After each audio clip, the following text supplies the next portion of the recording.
எல்லா மத நூலும் சாத்தானால் எழுதப்பட்டிருக்குது. இந்த மத நூல் அந்த மத நூல்லாம் கிடையாது. எல்லா மத நூலும் யாரால் எழுதப்பட்டிருக்குது? சாத்தானால் எழுதப்பட்டிருக்குது.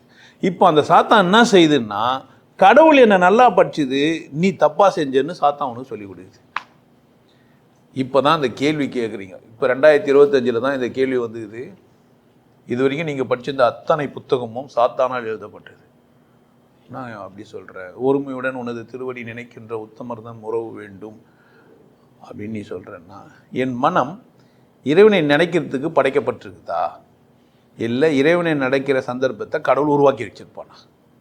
என் மனம் கடவுளை நினைக்கிறது நீ சொன்னால் நினைக்கணுமா, இல்லை படைத்தவன் என்ன அதை நினைக்கிற மாதிரி படைச்சிருப்பானா? அவன் வேலை தானே.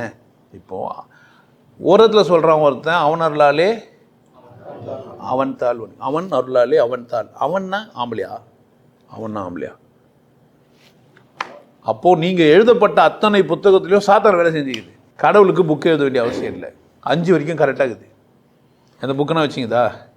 பூனைக்கிட்ட யாருன்னா புக்கு கொடுத்து வேதம் படின்னு படிக்க வச்சு மலத்தை முன்னங்கால்களால் வாரிட்டு பிஎப்பேண்டு பின்னங்கால்களால் மாறின்னு சொல்லி கொடுத்தாங்களா? எப்படி செய்யுது? நீ பொம்பளை பார்த்தீங்கன்னா உனக்கு ஆசை புணருன்னு யாருன்னா சொல்லி கொடுத்தாங்களா? செக்ஸ் படம் எதனா காமிச்சாங்களா? படம் எதனா போட்டு பார்த்துக்குதா?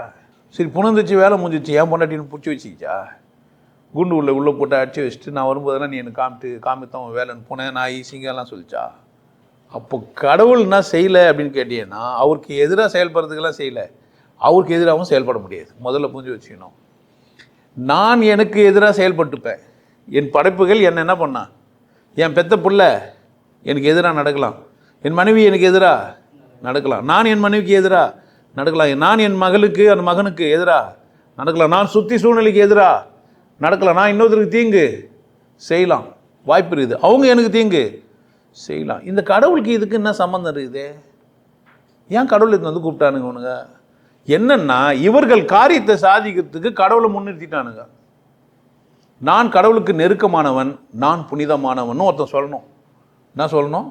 நான் நெருக்கமானவன். நான் யாரு? நீங்கள்லாம் யாரு? புரியுதா வித்தியாசம்? எந்த புக்கானா எடுத்துக்கோ, எந்த புக்குனா எந்த வேத நூல்னா எடுத்துக்கோ. என்ன சொல்ல வரான்?